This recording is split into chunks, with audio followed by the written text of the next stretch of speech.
The removal of 69 bales of cocaine from an executive jet on Thursday morning in an isolated location off the coastal road is quite a haul for law enforcement agencies working jointly in pursuing this aircraft since its departure from Venezuela sometime around midnight on February 27th. What we know thus far is that each bundle bears the label Manzana on its packaging, presumably the brand associated with its Colombian manufacturers. It is believed that the cargo, once successfully landed in Belize, would have been ferried by sea to its onward destination. The trend we have seen recently is maritime, especially when it comes to if they have to move within the country for an extended period of time, they run the risk of being caught, as opposed to using the maritime domain. So we believe that they would have moved from the coast, from that location to a maritime location and then get it out. But that never happened. Instead, the men, including the pilot and those charged with offloading the contents of the aircraft, beat a hasty retreat into the surrounding wilderness upon knowledge that the Joint Task Force was closing in on them.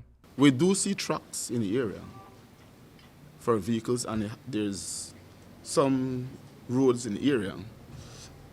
So we believe that they may have fled by way of vehicle. The exact geographic location, I don't know how to describe to you, but it's an off-road, off the coastal highway. Topography aside, tracking and effectively capturing narcos in the act of conveyance has proven increasingly difficult for local law enforcement. It is a fact that Minister of National Security Michael Perafit readily accepts.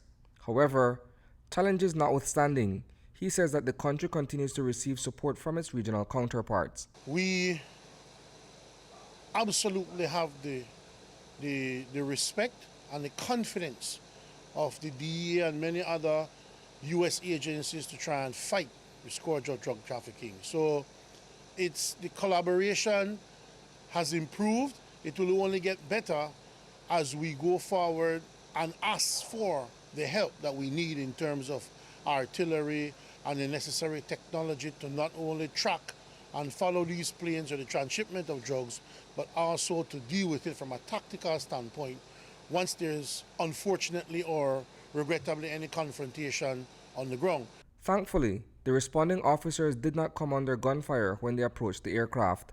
Upon arrival on the scene of the landing, all they encountered aside from the lading were 2 M16 rifles and few other pieces of combat equipment. Probably they believed that we knew exactly where they were going, and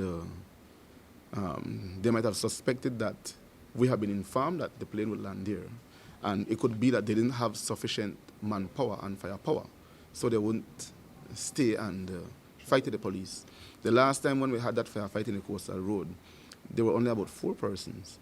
So it would appear as if when it is done within Belize, the amount of manpower that they would have is not as much as they would do when it is near the borders. Because near the borders, they would have the persons from Mexico side who would come in, and they will have huger numbers. And they would also be armed to the teeth with sophisticated weapons and tactical gear. We know what we need to do. We are prepared to do what we need to do. But we need personnel, we need weapons, we need the technology so that we can fight toe-to-toe with these narco traffickers, because these people are carrying 50 caliber weapons, and their technology and the arsenal that they have and the resources that they have is incredible.